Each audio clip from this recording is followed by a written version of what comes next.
Hey there, welcome back to another episode of American Snippets. I'm your co-host, Barb Allen. Today I get to sit down and talk to someone I jokingly called him my own version of Willy Wonka here at the end because it's just so much fun to get to speak to somebody who is into something so lighthearted and so cool and something everybody gets behind. Brandon Busch is the owner, CEO of Lift Chocolates. They're located in Boulder, Colorado, but their product is available to anybody, anytime. You can walk into some stores that carry it, or you can order his chocolates online.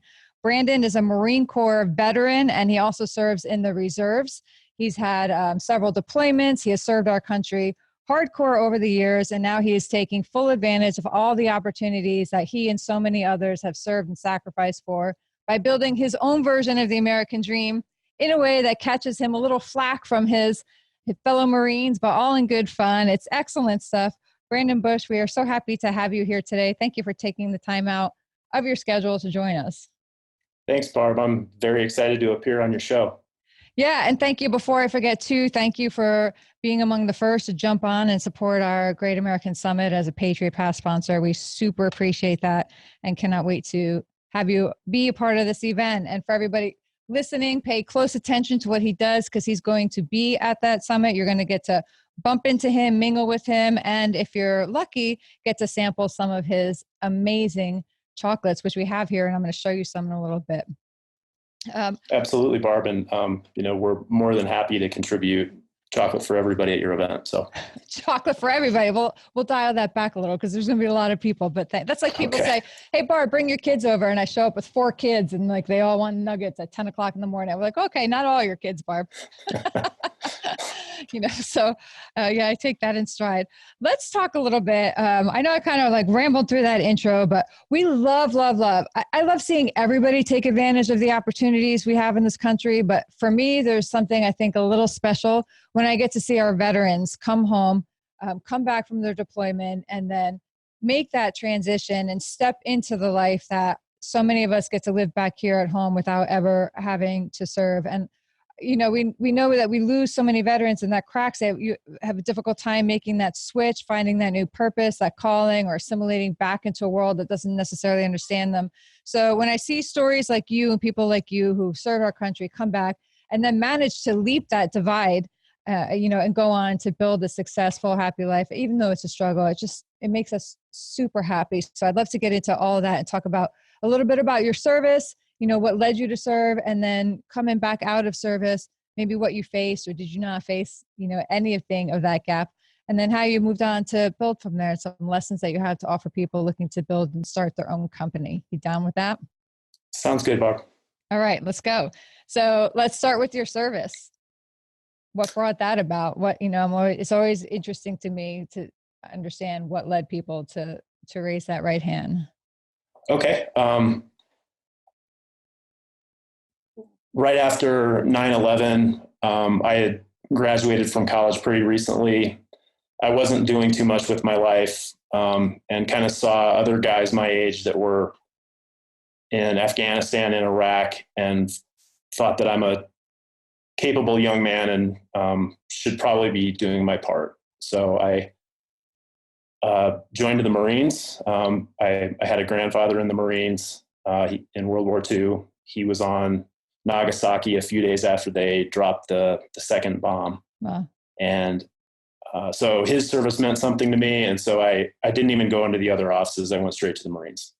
Did your grandfather ever talk about his service? Not very much, very little. Yeah. He would answer direct questions, vaguely, I would say. Yeah. I found that common. I spent some time working as a veteran service officer, and I had this one.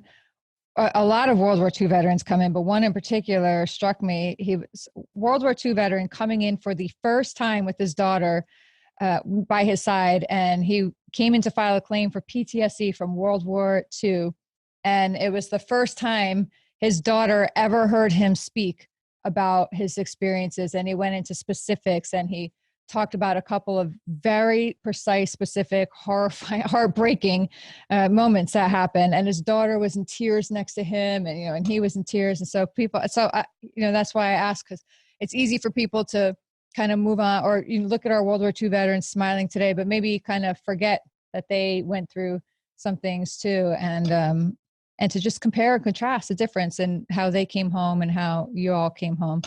It's crazy. It's crazy. I have huge respect for them as well. So you didn't hear the stories of service growing up. That's not what led you. It was just like some sense of duty, like, oh, hey, I should be doing this too. Yes. Yeah. Nice. That's some I sense was of probably innate a couple duty. years older than most of the enlisted guys that were serving over there. And so I did what I needed to do to go to OCS and was commissioned in 2004. Nice. Do you have siblings or anybody else at home going about their life? Or are you only child? What's your story? I have a brother. He's a lawyer. He took over my dad's law practice up in Loveland, Colorado. Nice. And they were supportive. Were they surprised when you decided to do this? Parents were very surprised. I think they anticipated my brother, the lawyer, going the military direction, and they thought that I was likely to go to law school and end up taking over the business. So my brother and I kind of switched paths, so to speak. Yeah. It's cool how things work out like that, though, right? You got to keep it interesting. I have 4 boys now. That's 3 of them are in college. I have no idea who's going where, and just so interesting to see, how it all plays out and where they go. So you're in service, and you spent like 10 years in the Marines in active duty. Yeah, I was on active duty for about 10 years. My fleet squadron was in Hawaii, and then I deployed to Iraq and Afghanistan, both from there. Yeah. How long were those deployments about? 7 months apiece. Which can seem probably like 7 years sometimes. So do you have like an overall impression or message that you carry with you from service? Do you feel like, were there moments over there that you got to really understand why you all were there? Or did it feel like feudal service over there? I speak to some veterans who are like, I had this and that happen. And it was just, I think when your boots on the ground and you can see the impact it's making, it's easier to understand than it is for us over here who don't get to see the impact. Yeah, I guess if I took away a life lesson, it would be teamwork. So I was flying over there, and we would basically go from base to base or fob to fob. And we were a crew-run helicopter. So there were 2 pilots, me and another pilot, and then we had at least 3 enlisted air crew in the back. And those helicopters were meant to be operated as a team. And so I always, in my business now, teamwork means everything to me, and a positive attitude towards mission accomplishment and everybody bought in means something to me that it might not to other people. Yeah. So you came out of service. What was the prompt? Like, what was the deciding factor for you to feel like, okay, this may be time for me to move into this next part of life? I decided that that 10 years would be the kind of the decision point for me. Cause if you go, a day past 10 years, you're on the downhill slide to 20 years in an active duty retirement. I always loved to cook and loved to, work in the kitchen. And so I decided that I was going to go to pastry school. I read several Culinary Institute of America textbooks on deployment in my downtime and decided that you can teach yourself to cook, but you can't teach yourself pastry or sugar or chocolate. And so I decided I was going to go to pastry school, and we came back to Denver, and I did that. Cool. So you say at that point you were married when you came back? Both of my older kids were born in Hawaii. My wife found a job back here. We came back here, and I used the GI Bill to go to school. And we kind of set up back here in Colorado. Nice. So she's been through having kids while you were deployed? Yes. Yeah. Yep. She, let's see, my oldest, we were together for, 9 months to a year after he was born, and I deployed then. And then my second child, Andrew, was born in November and I deployed in February. So I think we had 8 to 10 weeks total before I left the second time, and then came home. And then we had one more after back here in Colorado. So Josh was our post Marine Corps baby. That's fun. So were there any things that you can offer, like any little nuggets you can offer to other people in the military, other like married people coming home, and how to make that kind of reunion and moving forward work after a combat deployment? Some things maybe you wish like your wife had known, some things you wish you had known prior to doing that. I think we didn't totally appreciate all of the perks that you have when you're on active duty. We lived in base housing. You have health insurance that covers literally everything. Kind of some practical advice like that. You don't totally know what you're in for until you're out. You're looking for a house to rent or to buy. You're paying for all your own health and dental insurance and everything like that. And suddenly your month-to-month bills are very different than what they were on active duty. So that was a bit of a shock for sure. Yeah. And so that seems like a good time to buy a company and start it. Yeah.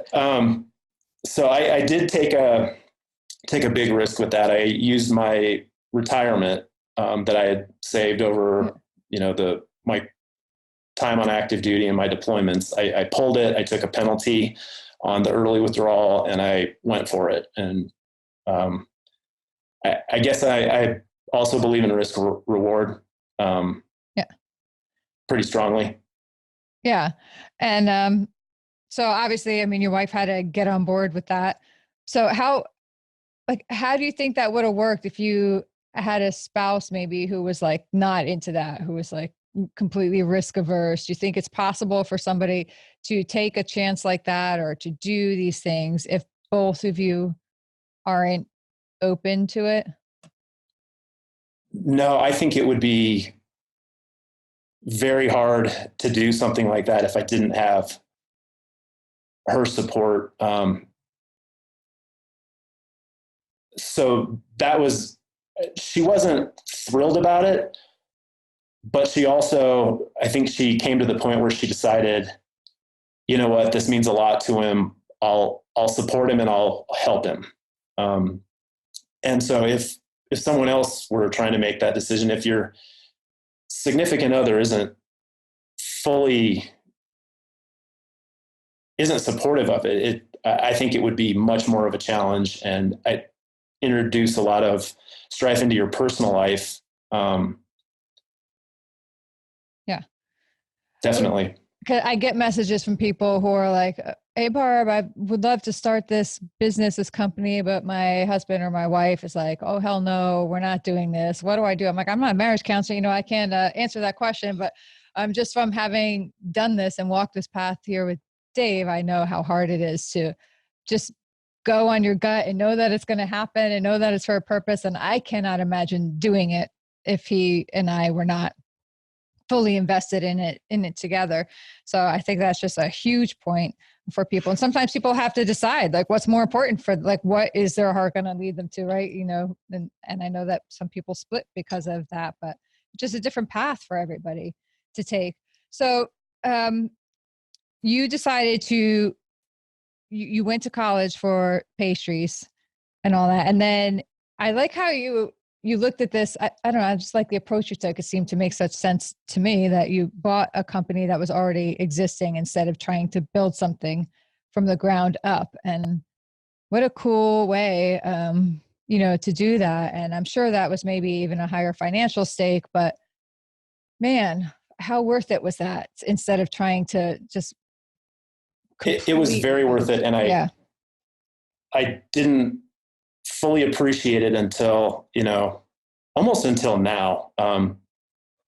So I originally had intended to start a chocolate business, and I had rented a shared space in a commercial kitchen. I had taken the first few steps. I was working on product development.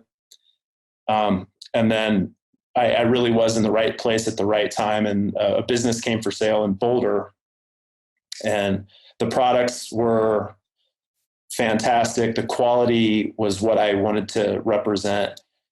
And it was really a running start. Like, you have to appreciate having cash flow and accounts from day one, Vice having to go find someone that wants to buy your product. The running start was hugely helpful.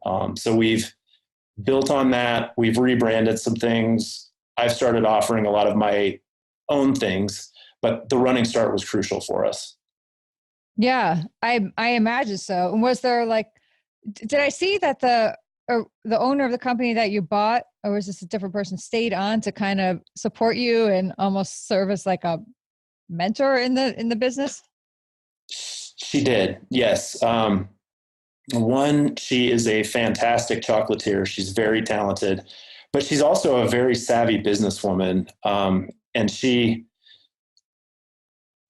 understands the business top to bottom. She thinks about things that I'm only starting to think about, and she's really acted as a mentor. She's kept everything going in the right direction. She's meant a lot to me. And I'm very thankful to be working with her and to have her. That's awesome. I mean, not only to find that business that comes up for sale almost at the exact right time in your life. Like there aren't that many chocolate businesses out there, right? And so you're moving to a town where there's a successful, high quality business that happens to come up for sale, whose owner is super smart and capable and decides to sell to you and mentor you. I mean, you couldn't really ask for a better, better segue, you know? I am so lucky. And I don't know if there's another word for it. Yeah.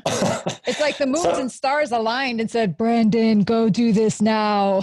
Yeah. It's like, it's better to be lucky than good. You know what I mean? Sometimes. Yeah. Sometimes. Absolutely. For sure. So, I mean, that's all, it seems like a sign for me. And from there, you know, when was it that you bought that? That was not that long ago that you made that purchase. Yeah, it was, I took ownership of the business in May of 2017. That's really, so you're like in your infancy in terms of companies, and you're already out there, and, you know, your name is popping up more and more. And I got to tell you, I know Dave told you before we started this interview there. I mean, you sent us some chocolates.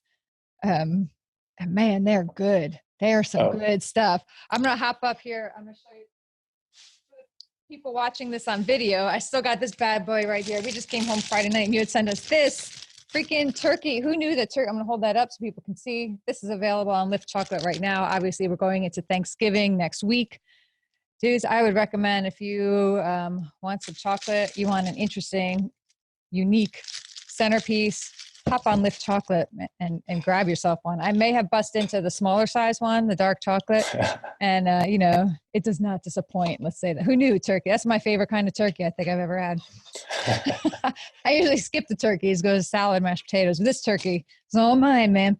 So how do you then do that? Like, who comes up with the ideas? Okay, for Thanksgiving, we're going to do this massive turkey and like make it look gold and shimmery. And like, who's the artist behind the creation? A lot of the stuff I sent you is stuff from me personally. Like, I came up with it. Like I said, the previous owner, Chris, she's a fantastic chocolatier, very talented. I also wanted to bring some of my own ideas to the table. So I really, there's space in the market right now for those big molded pieces, or the little ones. There's not too many people that are out there and going to buy a 3-pound chocolate turkey, but it's a fun showpiece. We had a few people buy them. I have a Santa that big. I have a snowman that's that big. And I think that those bigger pieces represent my brand pretty well. I like to do bold, Yeah. pieces. And even if they just end up as a showpiece, I think they're cool and fun. And Oh no, we're eating this thing. This yeah, guy, be fun to break that this on will be Thanksgiving Day, destroyed. huh? There might be some peanut butter involved, but yeah, it will be destroyed. Um, so, so you get to design these pieces in your head, and then how many people are on your staff?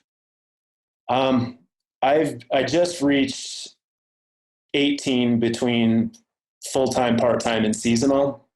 Yeah. That's going to go down a little bit as we slow down a little bit. We'll have a little bit of low time before Christmas, and then December will be crazy again. We'll have a little bit of a lull in January, and then we'll have Valentine's Day and Easter back to back. Yeah. So we'll be busy then. And then our true slow time kind of comes in May after Easter is done. But that said, your schedule gets really messed up. Like I was making Halloween products in March this year. Oh. And I'm working on my sell sheet and the products we're making for Halloween next year right now. So your seasons get all messed up. We're in Valentine's Day production right now, and we're waiting on orders for Easter. It's kind of where we're at. Yeah. Well, you got to get ahead of it, right? And you don't want to be slammed there at the last minute. And I saw on your website, you also have this custom package designed to support the Chris Kyle Frog Foundation. We do. We're really proud to support them. Personally, I believe in supporting military marriages and first responder marriages. I think that they have a great foundation. So one of their strategists wrote an email over our website, and that's how we first got connected with them. They said that they wanted to do chocolates for their Mastering Your Marriage events. It was, I think, a year ago or 2 years ago at Valentine's Day. And it meant a lot to me that they were, I have a lot of,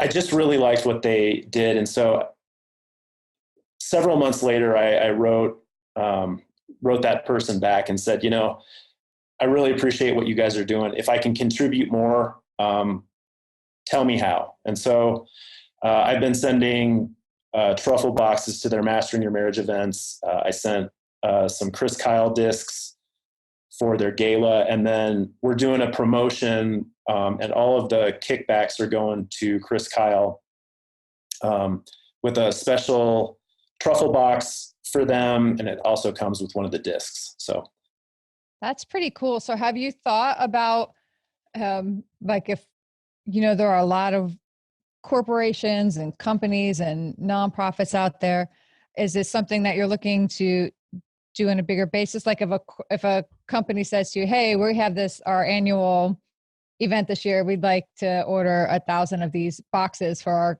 our corporate event. Is that stuff you do as well? Yeah.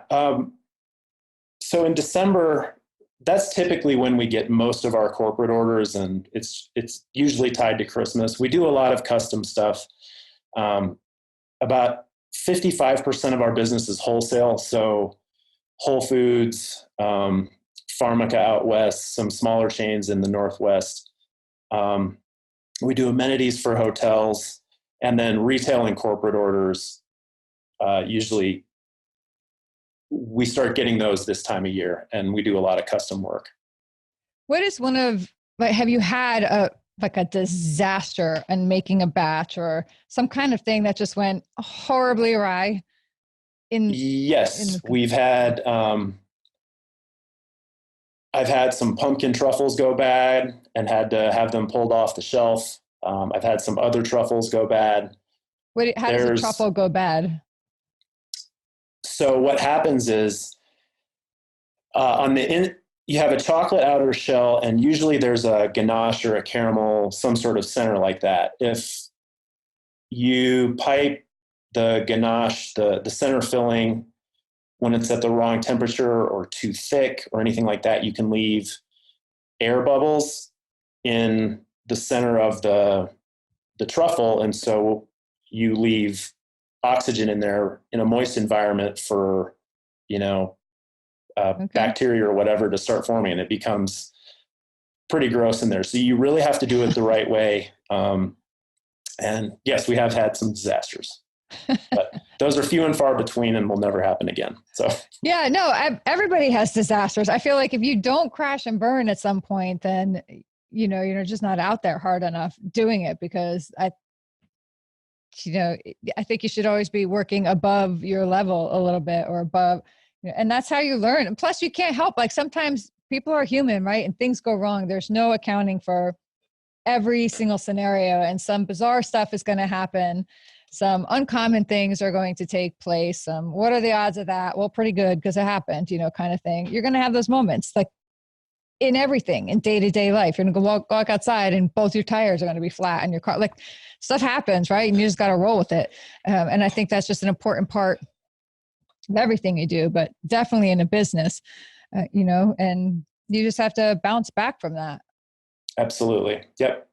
Yeah. Each incident like that is it's an opportunity to learn and make sure that you don't do it again. So, Yeah.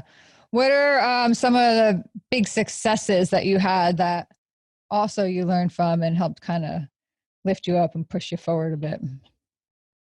So we've experienced pretty rapid growth recently. We've had lots of wins in Whole Foods in the Rocky Mountain region. It's about 32 stores. And their orders have been getting substantially bigger, especially at the holidays. We recently got shelf space on some of our everyday products. So I think, when you have momentum, you want to keep momentum. Like, this was a win. Now, how do I exploit it and, take the next step or whatever? So I think I'm going to try and be more aggressive in Whole Foods, maybe expand to some other regions. Or attempt to. Doesn't mean they'll take it, but do my best to get it in other regions or nationally on a small level. Yeah. Have you looked in some of the like veteran entrepreneur programs, like your street chairs and all that would kind of get behind veteran-based businesses? Actually, I haven't. I probably should. Usually I'm kind of focused on that every day. And I could think out of the box better than I do. But I tend to get trapped into everyday things. And everyday. Yeah. And that's a struggle of the entrepreneurial path, right? Like, you're so focused. You're like, okay, I'm the one here. On the one hand, I have to take care of all of these things here to keep our day-to-day process functioning. Right. But on the other hand, I'm trying to grow.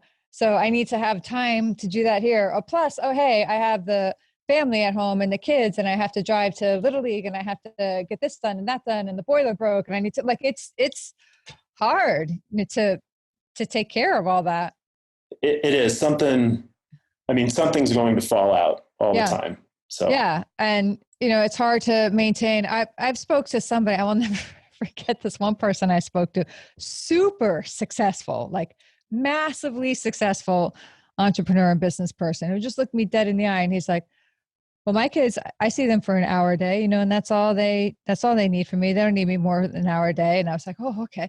That took me aback a little, but that guy is like hugely successful. And then I know other people who are also hugely successful who say, no, my kids come first, and I'm going to take this time. And then those people just don't sleep or something because they work, when their kids are asleep. But it's a different preference for everybody, right? And you have to just to find the time. Like, what's your advice for people who are family people and trying to build a business and grow it at the same time? Yeah, I think I would fall somewhere between the two that you mentioned. I try and offer time when I have it. Certainly in seasons where we're not quite as busy, I try and put in more dad time there. Or if there's something that's important that I go to, whether it's like a Cub Scout, Boy Scout event, or something that I need to be at, like something at church or whatever. I always make time for those, and then you just juggle. Yeah. And pick the most important thing, whether it's family or business that day. Or what? Yeah. What is, so then building your own business and taking the entrepreneurial path, what would be one of the perks that you think that carries? Say again? What is like one of the perks, like the upsides? There are a lot of people who are just comfortable in their structured routine, and the entrepreneurial path is like, they would never do it. Like they just have no interest, in doing it. And, I think even the people on the path are sometimes like, oh man, like, oof, this is hard. Right. But what's one of the perks that kind of says, oh yeah, this is worth it? I really like, being my own boss. And I say that from the perspective that, of course, I'm not my own boss. I have customers that I need to answer to and everything like that. But I'm confident that I can run it and do things the right way. So I really like being my own boss, making my own schedule. And like I said, I fully believe in risk reward. It's, I kind of think the challenge of running a business or growing a business is a perk too. It's not boring. It's something to do, and you are always invested in it. You have something to think about and obstacles to overcome. And it's a challenge, and I enjoy it. Yeah. What is one thing you would say to somebody who's considering taking that leap and pursuing their thing that they love and turning it into a business? Like, hey, don't do it if you're not ready for, or if you don't have this, like what would that be? Practically speaking, make sure you're financially set to do it. I think when I got involved, I didn't appreciate how much money you actually need to operate a business. And then on the personal side, I think you just need to be ready to devote your brain power to it all the time. Because you're going to have little problems every day, things that you need to solve. And then you have bigger strategy problems that you need to figure out. You have to make sure that your vision is there and that you're moving towards it all the time. And you got to get rid of distractions, so to speak. Yeah. Do your kids like to bake and to cook? They're starting to. They didn't used to, but now they're getting more involved, and they're starting to ask, like, when we're teenagers, can we work in the shop and everything like that. So I'm hoping cool. They will. I'm hoping they take an interest and it sticks. Yeah, that's cool. All right. Now for one of the most serious questions I have. What is one of your favorite candies that is not chocolate? Outside of something you create. Okay. Gummy bears and gummy worms. Oh, disgusting. All right. So whenever we go to the field with my Marine unit, everybody else has tobacco and stuff like that. And I take a couple of bags of gummy worms. Well, you're in Colorado, so do you have like the special gummy bears, or you just have the all right, you don't have to answer that. That's fine. Okay. Okay. So we touched on it briefly before, but one thing that drives us, me and Dave, and why we do American Snippets is because we really do believe that the American dream is alive and well. We know it's easy for people to dismiss as cliche or whatever, but we differentiate and say that the clarification is that the American dream is different for everybody. When you look at it like something that is unique to you, it means something different to everybody we speak to, and we all live it in a different way, right? So we'd like to ask, what does the American dream look like to you? What does that mean to you? To me, the American dream is opportunity or the chance. Like, and I think each person can, pursue what they want to. If owning a business or doing something like that is your American dream, you can do it. Everything is there. You have every opportunity. You just have to take it. So if you don't do it, that's a choice. So I believe the American dream is the the opportunity to do what you want to do. Awesome. All right. And if people want to track you down, they want to order your chocolates, they want to learn more about Lift Chocolate, and they want to see all things Lift Chocolate, where do they find you? So our website is liftchocolates.com, and chocolates is plural. We have a lot of products in Whole Foods in 6 states in kind of like the Rocky Mountain, Colorado area. We have a lot of items up in the Northwest as well. Market of Choice and a few other stores. We recently went into Kroger. I don't know if we'll end up staying there or not. But the Kroger and King Soopers, or King Soopers is Kroger in Colorado, and then QFC is up in the Northwest. So awesome. All right. So Brian, thank you for taking the time to do this today, to sit down, to talk with us, to offer your insight on an entrepreneurial path and how to do that. And thank you again for being a sponsor of our Great American Summit. We're genuinely excited to meet you in person there. And your wife, I'm hoping, is the one that comes with, I don't know who's coming. But yeah, so I hope to meet you both there. And, and thank you in person. Absolutely, Barb. No, it was a pleasure. I'm really excited for the event. Have it marked out on my calendar for April. So perfect. We'll see you there.